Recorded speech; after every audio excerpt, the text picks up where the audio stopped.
Receive the message of truth, Gujarati language. જો દરેક વ્યક્તિ પોતાને જેવો ખ્રિસ્તી માને છે તેવો હોય તો ઈસુ તમને ભાઈઓ કહેશે. હિબ્રુ 2:11 કારણ કે જે પવિત્ર કરે છે અને જેઓ પવિત્ર થઈ રહ્યા છે તે બંને એક જ છે, તેથી તે તેમને ભાઈઓ કહેવામાં શરમાતા નથી. દરેક ખ્રિસ્તી પવિત્ર આત્મા દ્વારા શીખવવામાં આવશે. તમે નવા કરાર વિશે સત્ય જાણશો. 1 કોરિન્થી 2:13 આ વાતો અમે પણ કહીએ છીએ, માણસના જ્ઞાનથી શીખવવામાં આવતા શબ્દોમાં નહીં, પરંતુ પવિત્ર આત્મા દ્વારા શીખવવામાં આવતા શબ્દોમાં. આધ્યાત્મિક બાબતોની તુલના આધ્યાત્મિક બાબતો સાથે કરીશું. યોહાન 14:26 પરંતુ સહાયક, પવિત્ર આત્મા, જેને પિતા મારા નામે મોકલશે, તે તમને બધું શીખવશે અને મેં તમને જે કહ્યું તે બધું તમારા સ્મરણમાં લાવશે. દરેક વ્યક્તિ પવિત્ર આત્મા અને સત્ય દ્વારા પવિત્રીકરણ પ્રક્રિયામાંથી પસાર થશે. યોહાન 17:19 અને તેમના માટે હું મારી જાતને પવિત્ર કરું છું, જેથી તેઓ પણ સત્યથી પવિત્ર થાય. રોમનોને પત્ર 15:16 કે હું બિનયહૂદીઓ માટે ઈસુ ખ્રિસ્તનો સેવક બની શકું, ઈશ્વરની સુવાર્તાની સેવા કરું, જેથી બિનયહૂદીઓનું અર્પણ પવિત્ર આત્માથી પવિત્ર થઈને સ્વીકાર્ય બને. તમે સાચા ભક્ત બનો. યોહાન 4:23 પણ એવો સમય આવી રહ્યો છે, અને હમણાં જ છે, જ્યારે સાચા ભક્તો આત્મા અને સત્યતાથી પિતાની ઉપાસના કરશે, કારણ કે પિતા એવા ભક્તોને શોધે છે જે તેમની ઉપાસના કરે. મોટે ભાગે દરેક ખ્રિસ્તી દુઃખ ભોગવશે કારણ કે તે પવિત્રીકરણનો ભાગ છે. 1 પીટર 4:16 છતાં જો કોઈ ખ્રિસ્તી તરીકે દુઃખ સહન કરે છે, તો તેણે શરમાવું નહીં, પરંતુ આ બાબતમાં ભગવાનનો મહિમા કરવો જોઈએ. કોઈએ સ્વાર્થી કે ઘમંડી ન હોવું જોઈએ. ફિલિપી 2:2 સમાન વિચારધારા, સમાન પ્રેમ, એક મન અને એક મન બનીને મારા આનંદને પૂર્ણ કરો. પવિત્રીકરણ પ્રક્રિયા પછી તમે સંત બનો છો. 1 કોરિન્થી 6:19 અથવા શું તમે નથી જાણતા કે તમારું શરીર પવિત્ર આત્માનું મંદિર છે જે તમારામાં છે, જે તમને ભગવાન તરફથી મળ્યો છે, અને તમે તમારા પોતાના નથી. 1 કોરિન્થી 3:17 જો કોઈ ભગવાનના મંદિરને અશુદ્ધ કરે છે, તો ભગવાન તેનો નાશ કરશે. કારણ કે ભગવાનનું મંદિર પવિત્ર છે, જે મંદિર તમે છો. એફેસી 2 પ્રેરિતો અને પ્રબોધકોના પાયા પર બાંધવામાં આવ્યા પછી, ઈસુ ખ્રિસ્ત પોતે મુખ્ય ખૂણાનો પથ્થર છે. 21 જેમનામાં આખી ઇમારત એકસાથે ફિટ થઈને પ્રભુમાં એક પવિત્ર મંદિરમાં વધે છે. 22 જેમનામાં તમે પણ આત્મામાં ભગવાનના નિવાસસ્થાન માટે એકસાથે બંધાઈ રહ્યા છો. પરંતુ દરેક વ્યક્તિ વિશ્વાસી છે, ખ્રિસ્તી નહીં. શા માટે? ઘણા સંપ્રદાયોએ દરેકને કહેવું જોઈએ કે માણસ પોતાની રીતે વસ્તુઓ કરી રહ્યો છે. કોઈની પાસે સત્યનો આત્મા નથી. દરેક વ્યક્તિ પોતાની રીતે ભગવાનને જુએ છે, ઈસુના માર્ગને સમજતો નથી. પાદરીઓ અને નેતાઓ તેમના મંડળની સામે ઊભા છે, પોતાને ખ્રિસ્તી કહે છે અને તેમના મંડળને ખ્રિસ્તી કહે છે. તેઓ નવા કરારને સમજતા નથી અને તેમને ખબર નથી કે ભગવાનનું રાજ્ય શું છે.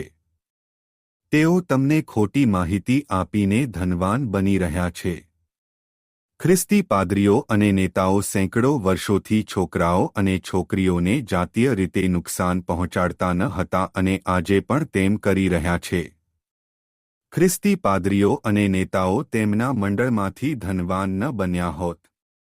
તેઓ પુસ્તકો વેચી શક્યા ન હોત કારણ કે દરેકને પવિત્ર આત્મા દ્વારા શીખવવામાં આવશે અને સત્ય જાણશે કારણ કે તેઓ ખ્રિસ્તી છે. પાદરીઓ અને નેતાઓ વર્ષોથી તેમના મંડળ અને ટેલિવિઝન અનુયાયીઓ સામે પવિત્ર આત્માની નિંદા કરી શક્યા ન હોત. લુક 6:39 અને તેમણે તેમને એક દૃષ્ટાંત કહ્યું, શું આંધળો આંધળાને દોરી શકે છે? શું તેઓ બંને ખાડામાં નહીં પડે? જ્યારે તમે પોતાને ખ્રિસ્તી કહો છો ત્યારે ચર્ચમાં આટલી બધી હત્યા અને પૂર્વગ્રહ કેમ છે? જો પાદરીઓ અને નેતાઓ ખ્રિસ્તી હોય તો શા માટે શારીરિક પાણીનો બાપ્તિસ્મા લઈ રહ્યા છે? ચર્ચમાં સમલૈંગિક પુરુષો અને સ્ત્રીઓ પોતાને ખ્રિસ્તી કેમ કહે છે?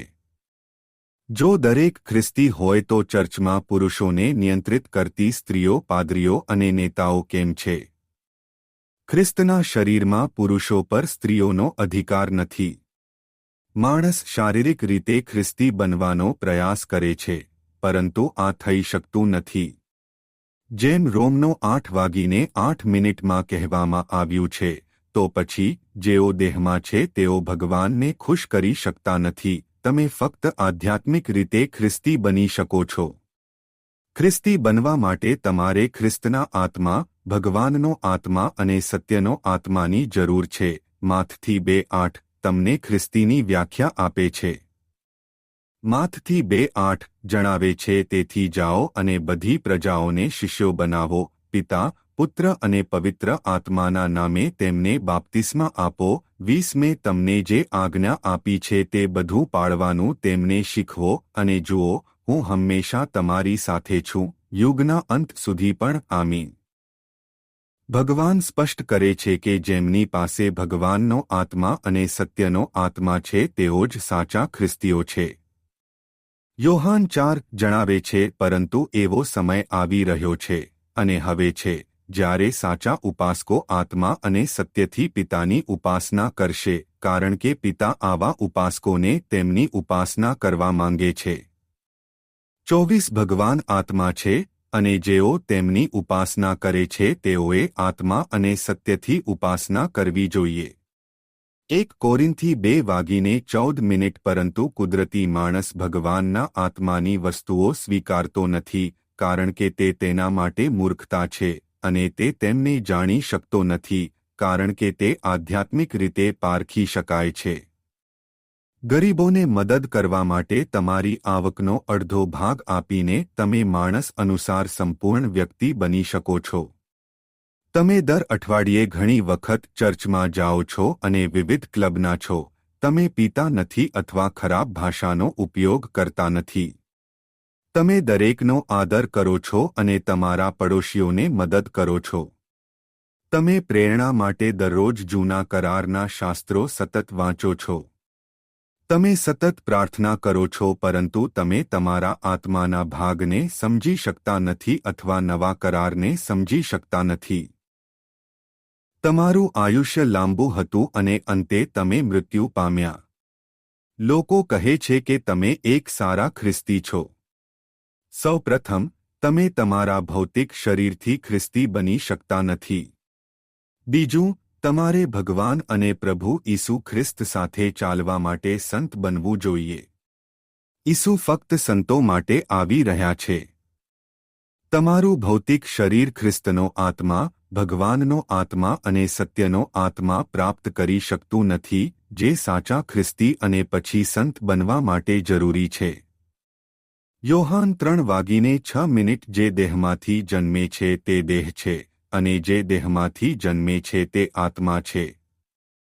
તમે દેહ અને આત્માને ભેળવી શકતા નથી. બીજા શબ્દોમાં કહીએ તો, તમે તમારા ભૌતિક શરીરને તમારા આધ્યાત્મિક શરીર સાથે ભેળવી શકતા નથી. તમે ફક્ત આધ્યાત્મિક રીતે ખ્રિસ્તી બની શકો છો.